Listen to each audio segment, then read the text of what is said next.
the lower part of the Golan region in northern Israel, overlooking the ancient city of Gamla. A change in this region took place during the time of Alexander Yanai, the Hasmonean king, who brought the kingdom of Judah to its peak size.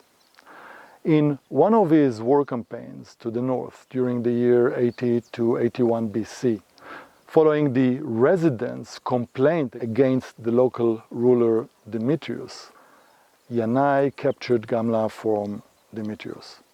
This alludes to a significant Jewish population in the central Golan region at that time. Almost a century later, in the year 67, Vespasian set up his Roman army camps very close to here. Gamla is located on a mountain 330 meters high and very now at its top. You can see that the top hill has the shape of a camel's hump. This is the origin of its name. As camel in Hebrew is gamal, hence the name Gamla. The mountain separates between Daliot and Gamla streams, and as a result, a natural protection is created by the cliffs. The hill is connected by a narrow saddle to a high and level area. The southern slope is milder than the northern slope, and therefore the ancient city was built entirely on the southern slope, over an area of 180 dunams, equivalent to 45 acres.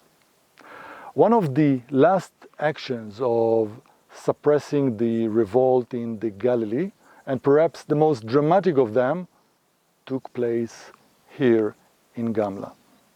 Before the arrival of Vespasian, later Emperor of Rome, the original king was Agrippa II, appointed by the Romans, and I will just mention that he was also Herod's great-grandson. Agrippa sieged Gamla but was unable to conquer it even after a 7-month siege. Why did Vespasian put so much effort into conquering a city in a relatively remote place? There are 2 reasons for this. The first, the Roman strategy determined that a rebellion of any city, regardless of its location, cannot be ignored. The punishment was of great importance in deterring other cities that considered rebellion.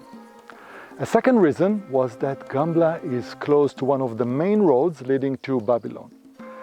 The Golan was the only area that was open and allowed the Jews to receive assistance from their brothers in the rich diaspora, Babylon and Adieben.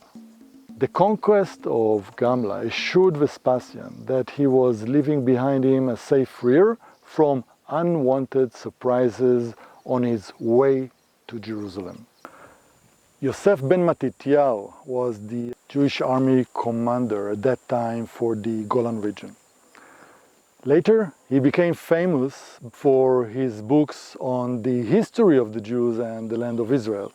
He is also known by his Roman name, Josephus Flavious.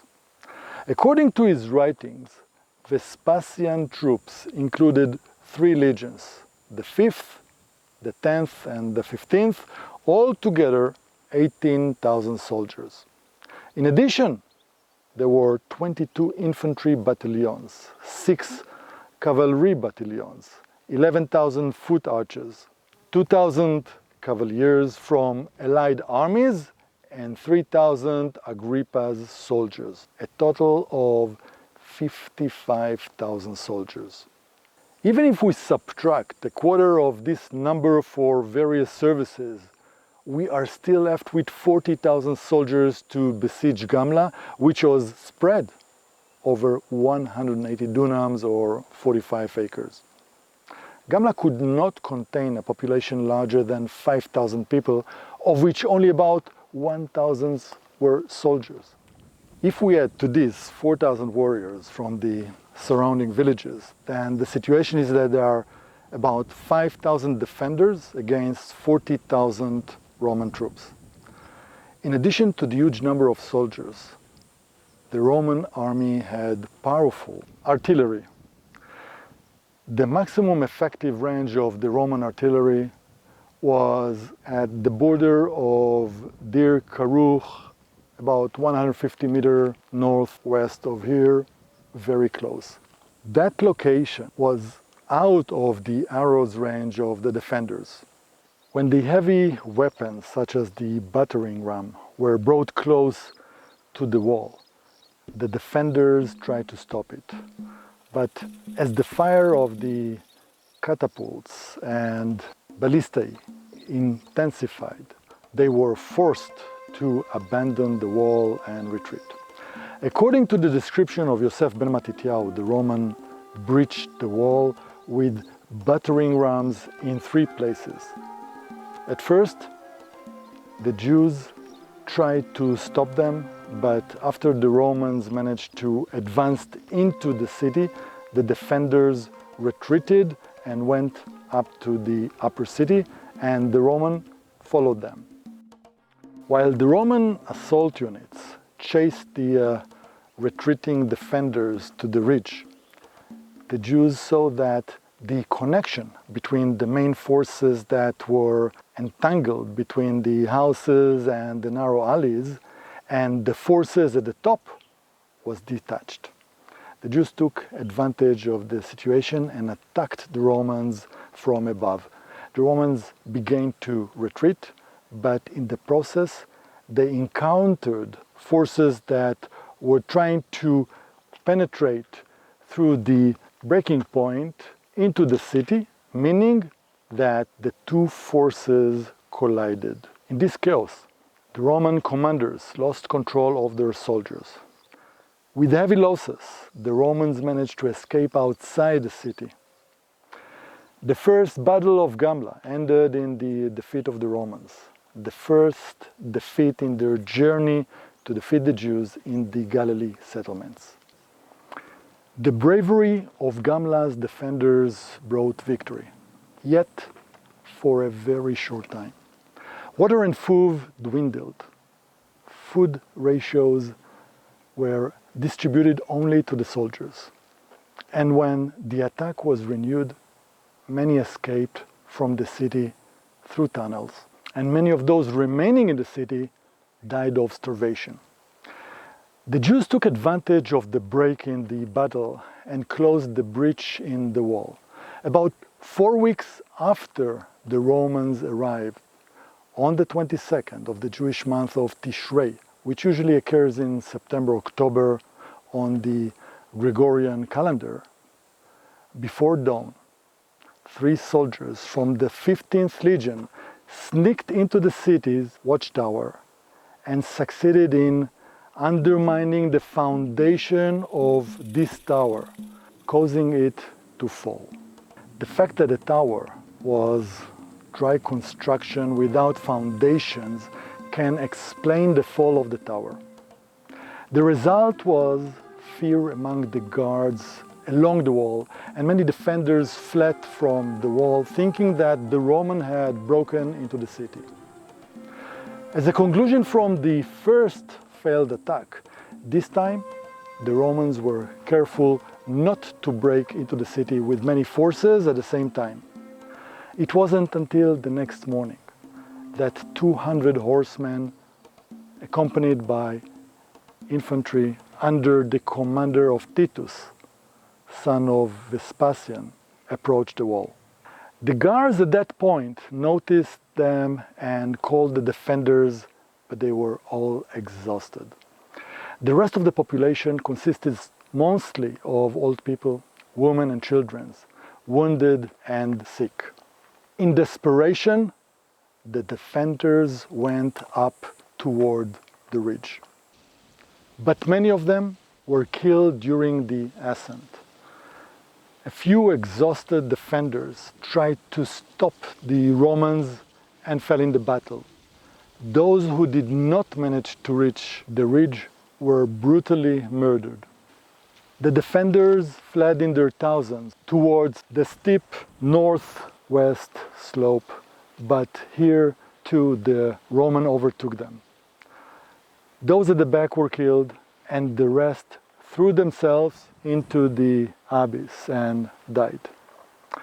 Josephus estimates that 5,000 fell into the abyss compared to 4,000 killed by the Romans. No one was left alive except for two nieces of the commander of Agrippa's army. The occupation of Gamla lasted about a month. With its fall, the most important center of the revolt in the north of the country was destroyed. From then on, the Romans focused on Jerusalem. One of the most impressive discoveries in Gamla was the huge amount of ammunition and military items discovered in the excavations. Most of these items were found along the city wall on both sides. The distribution of the weapons and ammunition, including the artillery ammunition, shows that the Romans targeted a narrow strip of about 50 meters wide in front of the wall and less so outside the wall. The wall that we see along the eastern side of the city is partially restored. The route of the wall is far from a straight line. Its thickness also varies. It turns out that Yosef ben Matityahu, who was the regional Jewish commander, did indeed build the wall and did not strengthen an existing wall.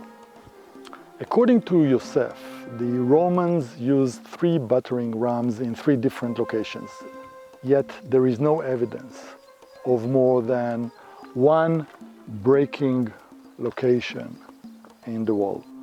The wall here was found dismantled almost to the core, and around it a huge amount of approximately 300 arrowheads and 180 sling stones, both inside the wall and outside it. In this place, the wall consisted of the original wall of a residential building, which was 70 centimeters thick, and another wall behind it, mainly of fieldstone, so that the total thickness of the resulting wall was 2 meters. With this thickness, it was one of the weakest points of the wall. To the south, just down the slope, the thickness of the wall reached 4 meters. And to the north, the complex of the synagogue, it is almost 6 meters.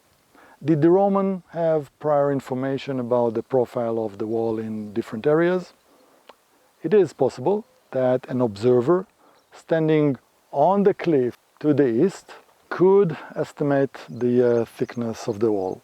It is also possible that the information was extorted from captives who fell into the hands of the Romans. As for the quantities of arrowheads and sling stones, it seems that there are no other sites in the Roman Empire where similar quantities over similar distance have been found to those found at Gamla. According to the concentration of arrows and stones, it can be understood that the Romans directed the main attack efforts to the upper part of the wall and not to the slopes. Perhaps because this area was more accessible and convenient for attack. Nearly 2,000 sling stones were uncovered in the excavations. The largest concentration was at the point where the wall was breached, right here. But everywhere along the wall, sling stones were discovered. The catapults had an effective range of about 350 to 450 meters. In ancient sources, catapults are often mentioned in reference to a siege. 3 main use cases. The first break through the wall.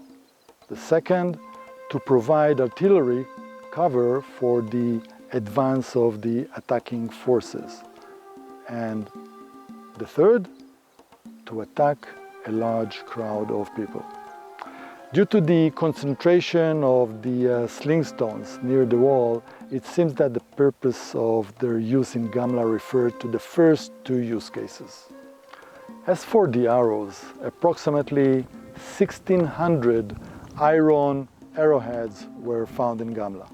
This number is probably a small part of the arrows that were shot during the siege and the battle, since many were taken by the Roman soldiers who used to collect arrows for reuse. A large number of arrows were found with the tip of the arrow bent from the force of the impact on the wall. Of all the arrowheads found, over 90% are of the three-wing type. Flat, leaf-shaped arrowheads and a pyramid-like type with the square cross-section were also found. Although there is no proof, it is possible that different type of arrows is an evidence of ethnic archer units, that some of them may have used traditional arrowheads typical of their place of origin at the same time as using the standard Roman ammunition. The Romans themselves did not excel in archery and preferred to form special archery units from the eastern nations of the empire. In addition to the arrowheads of the regular bows, about 100 arrowheads of catapults, the heavy mechanical shooting machines, were also found. The settlement of Gamla has not been inhabited since the Great Revolt, when it was occupied by Vespasian in the fall of 67. And to conclude, as usual, I have a question for you. When was Vespasian appointed Roman emperor? The answer will appear in 5 seconds.